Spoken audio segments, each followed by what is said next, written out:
Hihingal lang katatakbo na naman yun, ha? Magandang hapon po, Luzon, Visayas at Mindanao.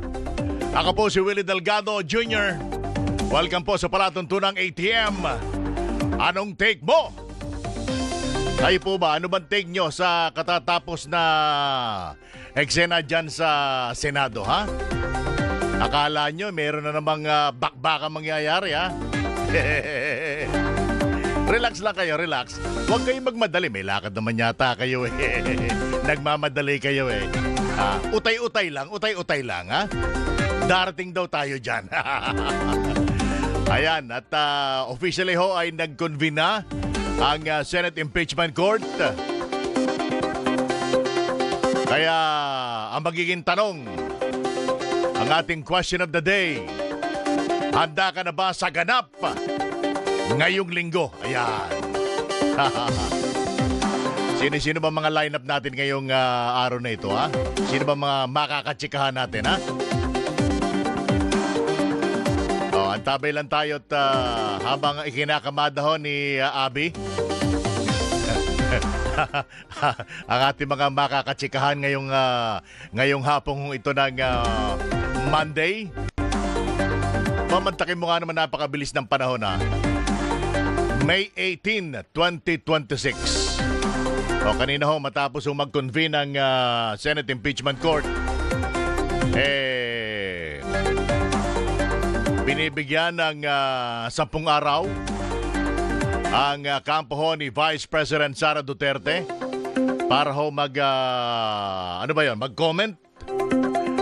At pagkatapos another 5 days para naman sa panig ho ng House Prosecution Panel na mag-reply doon sa comment ni Vice President Sara Duterte. Ayan.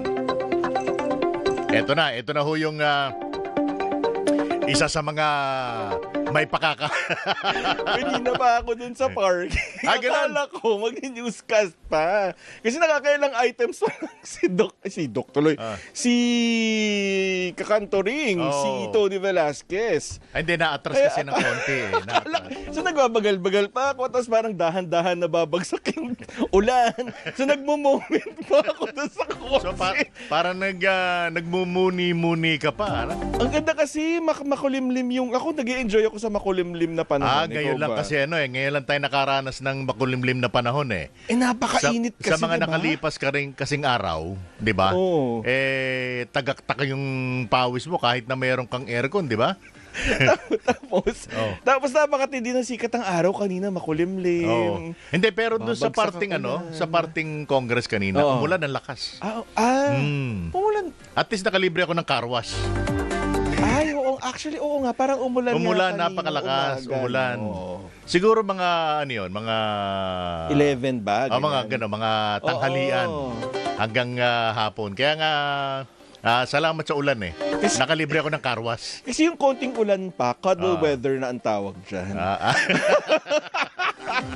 Bumati ka muna. Ayun na nga, magandang hapon po. Ako po si Jandro Ochona. Malayong-malayo po itong panahon sa Quezon City sa tindin ng mga nangyayari sa politika dito sa ating bansa. Mas mainit pa sa nakalipas na mga sikat ng araw, ha?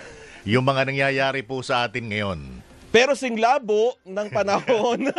Sinlabo pa ho nung usok na nanggagaling ho doon sa sunog sa Nabotas. Naapulan na nga daw. Naapulan na ba? Akala ko mas malabo pa ro sa usok na inilalabas nung landfill doon sa Nabotas eh. Nung mga halos isang buwan din yun, no? Matagal-tagal din. Diba? Halos isang buwan din tayo. Ngayon, mag-iintay tayo ng another 15 days.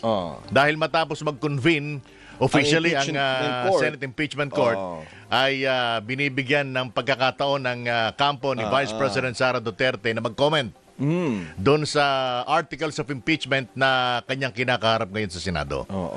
Plus, another 5 days para naman sa reply ng House Committee on Justice doon sa comment ni Vice President Sara Duterte. Masusunod ba yan? Masusunod yun. Ang iniintay natin, in between. In between... Aba yung 15 days, 2 linggo yun. Mahaba rin yun. Diba? Kasi, gaya ng taliwas dun sa inaasahan ng marami, mukhang tagumpay yung estilo ni APC. Ni SP-APC. Pero ASC kasi yung tawag sa kanya. Ano? ASC? Oo, Alan Peter Scrum Cayetano. Yun yung buong pangalan niya. Ganon. Oo. Hindi, mukhang pumatok yung kanyang dahil over the weekend, nag-ingay na yung mama. Guguluhin mo kami sa Lunes. Nag-Facebook na nga, diba, diba? sabi nga ng mga eksperto, Facebook ka ng Facebook eh. Kaka-Facebook mo yan eh. Ay, kailangan niya yun eh. Kailangan niya. Baka nakakamonetize. Napalitan ba? Iyon na nga. Ang ibig sabihin, mukhang umubra. Yung estilo na para hindi siya nag-ingay. Pero dun sa mga ibang news organizations, may mga nababasa tayong mga blind item. Ang dami na ng blind item. Tapos, si Senping kanina minomonitor ko. Sabi niya, not true. Not true. May pinakita pa nga sa picture, di ba? Oo. Sila ni Chis ba? Sino bang kasama niya? Pero hindi daw umalis ng opisina kanina si Senador Chis Escudero. Ganun? May ganong info. Siya na nga lang daw ang hinihintay kanina sa plenaryo. Ano yun? Late upload. Baka naman kasi may inaayos pa sa office niya. Baka naman. Siyempre kasi alam nyo, pag bumababa yung mga senador sa plenaryo, maraming inaayos yan. Siyempre. Ayos ng buhok. Yes. Nag-aayos ng damit. Diba? Diba hindi, Makati lang yun. Kinamkulo. Ikaw naman, Makati lang. Hindi, ng mga nga. Di ba? Yung ibang, ayoko. may mga, kasi merong joke eh. Kasi daw, nitong weekend, wala akong ginawa, di ba, nood ako ng mga parody tsaka ng mga komedyante dyan online. Ang sabi, nung lumabas daw si Senador Bato de la Rosa, naka-wig. Alam mo yan, napanood mo yan, no? Napanood mo yan, no? Tapos kaso, nung pag-alis niya, naku, may isang senador. Hindi makaalis. Kasi ginamit na ni Senador Bato daw. Kilala mo, sino yun? Hindi ba yan ang sinabi ko? Ay, nako. Nako, kayo talaga. Kayo talaga, Sana ba yung pamalo Masyadong ano ba tawag dito? Masyadong masustansya yung mga utak ninyo, Pagdating sa ganyang klase ng mga kwentuhan, masyadong creative. Ay, nako, teka lang. Tatawa-tawa tayo dito, Mamaya magpagas na kayo at magpakarga na kayo ng diesel, Dahil may increase. Oo nga pala. Kaya pala last Friday, nagpagas na muna ako. Kasi kanina nagtatanong, bago ako pumunta dito, nagtatanong ng update si Doc Lulu. Sabi niya, tataas ba, partner? Sabi ko, ay nako Doc, magpakarga ka dahil tataas ang diesel. 2 point, di ba? 2 pesos and 84 centavos. Mataas-taas. Alright, sige, standby muna Kumuha muna tayo ng update na dyan po sa nangyayaring sesyon sa Senado. Nakakausap natin si Radyo Patrol Robert Mano. Kami Robert.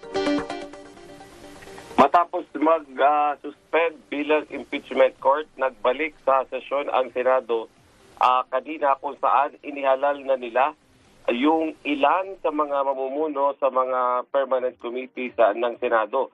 Napunta kay Senator Loren Legarda na siya pa rin ang hahawak sa Committee on Culture at napunta rin sa kanya ang Committee on Basic Education.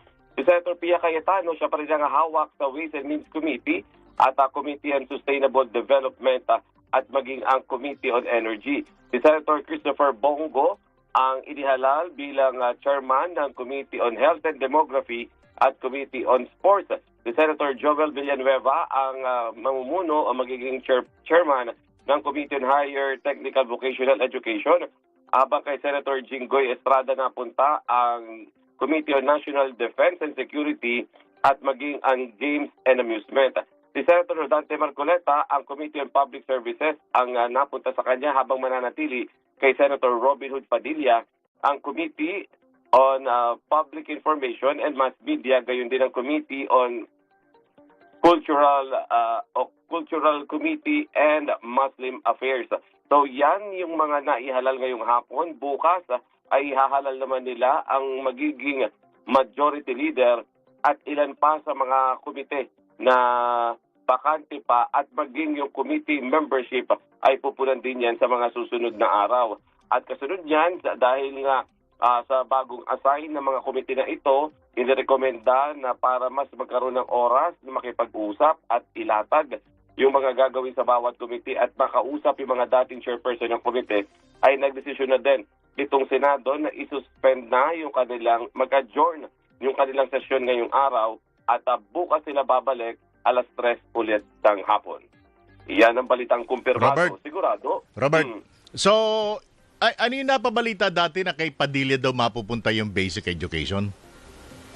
Usually, kapag naglulutangan na ganyan, until hindi yan ibinoto sa plenary, ay hindi yun mangyayari. Pero kanina, direkta agad na ang sinabi ay kay Senator Laurel Legarda mapupunta ang Committee on Basic Education. So anong inaasahan tomorrow? After nitong... Tomorrow, yung mga iba pang committee membership at yung ilang mga nakapending sa Committee on Rules na pwedeng pag-usapan ay ilalatag na nila bukas.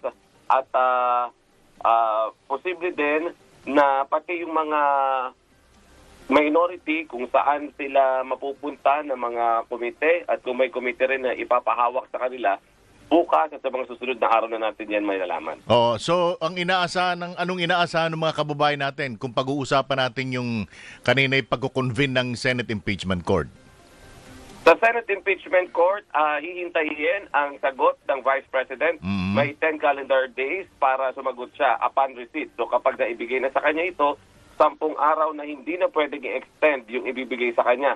At bibigyan din siya ng kopya ng Articles of Impeachment. Ibig sabihin, sasagutin niya yung mga akusasyon na yan. At dun sa sagot niya na yan, after 10 days, ay bibigyan naman ang plus 5 prosecution days ng 5 calendar days para tumugon o mag-submit din ng reply dyan at pagkatapos ay magsiset na ng pre-trial at and then upon the schedule na i-schedule ng Senate Impeachment Court ay kailangang magpunta ng personal ang Vice President dito at tumarap sa Senate Impeachment Court at kasunod din yan ay gagawa din ng schedule yung mga senator judges ng kanilang hearing kung anong araw, kung mula anong oras hanggang anong oras. So yan yung mga isasapinal nila. Alright. So malinis dyan yung calendar days, ibig sabihin pati Sabado at Linggo kasama. Tama yan.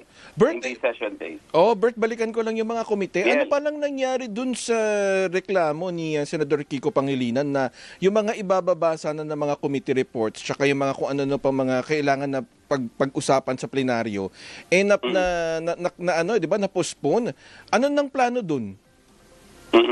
Ang mangyayari ay kaya maaga na din silang nag-adjourn ngayon ay mag-uusap yung dating chairman at yung bagong chairman ng mga komite at kung meron silang for sponsorship, kung meron silang mga dapat na talakayin, i-approve sa second reading o i-amend or i-approve sa third reading, ipa-finalize niyan ng bagong committee chairman at i-endorse ng dating chairman yung mga dokumento din at kung nasang stage na yung mga panukalang batas at mga resolusyon na pinag-uusapan nila sa committee nila. So yung kung sino yung bago, siya na yung mag-sponsor sa plenaryo? Not unless ay mananatiling bakante at wala pang inihahalal na bagong chairperson doon sa particular committee nila. Because may binibigyan pa rin nila ng kapangyarihan yung dati na ipagpatuloy kung ano man yung schedule ng komite, not unless may maihalal sila na bagong chairman. Teka, curious nga pala ako. May power ba yung komite dahil sa kanina karamihan ng mga komite puro mga acting ba ang tawag sa ganon? Kasi 'di ba na-question ni dating Senate President Tito Soto yung power ng Committee on Rules kasi referral lahat ng kanina including yung sa Articles of Impeachment Na-refer yun under the leadership of OIC, kumbaga officer in charge lang si Senator Joel Villanueva acting majority leader. Pero bukas, ma-resolve na lahat yun dahil ihahalal na nila yung majority floor leader nila talaga. Oo. Kasi sa kanila yun, yung usually 'di ba, nasa majority floor, nasa majority leader Yung ang rules at ethics. Tama. Sa majority leader, usually, dahil nasa automatic yun, kapag majority leader ka, dahil ikaw ang mag-schedule ng mga dapat pag-usapan sa floor, Yung rules. ikaw makikipaghagel kung ano mga panukalang batas o speech ang uunahin, ikaw ang mag-schedule niyan, automatic ikaw din nga yung magli-lead ng Rules Committee. At doon sa Rules Committee, dinidesisyonan dyan, alin ang uunahin, alin ang medyo i-delay muna natin, alin ang ihuhuli natin, alin ang priority natin. Yun yung power ng majority leader upon, of course, sa agreement ng majority members under at doon sa under ng Rules Committee nila. Alright. Thank you, Robert. Yan ang balitang kumpirmado. Sigurado, ito ang Radyo Patrol. Robert Mano, DZMM. Maraming salamat, Robert Mano, mula po dyan sa Senado. Ay, ang oras! 10 minuto na lang po bago mag-alas 5 ng hapon.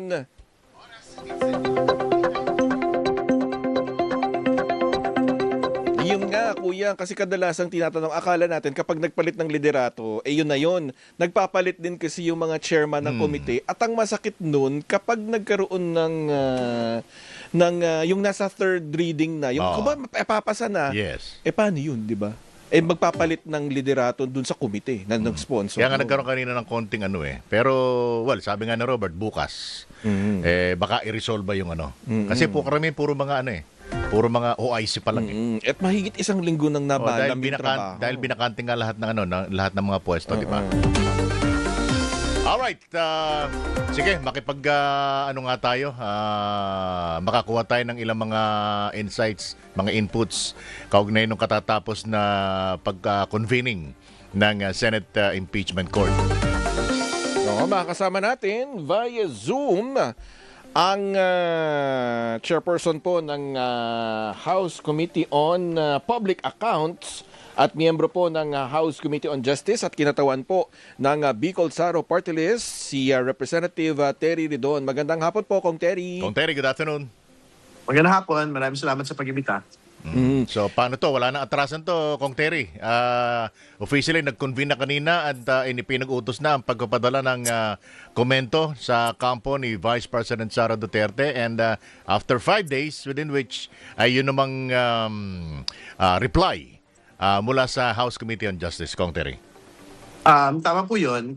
Pero una sa lahat, ipapasalamat po tayo sa Senado at sa liderato po ng Senado, particular kay Senate President Alan Peter Cayetano. Doon po sa kanila pong pag-convene ng Senate Impeachment Court ngayon pong araw na ito. So, handa po yung House Prosecution Panel na una sumagot sa lahat po ng mga processes, direktiba at mga orders po ng Senate Impeachment Court at handa rin po kami na ilatag po ang ebidensya sa mga susunod pong panahon.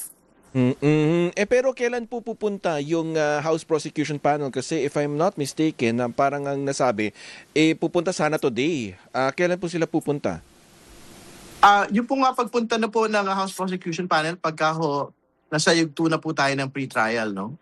So yan na po yung mangyayari kasi at this point, pasahan pa lang po ng mga pleadings, no? Yung pong mula sa depensa, Vice President at yung pong sagot ng prosecution panel sa magiging answer po ng pangalawang pangulo. So, yung po muna yung yugtong ito po. So, sa pre-trial na po magpupunta yung pong prosecution panel sa Senate Impeachment Court.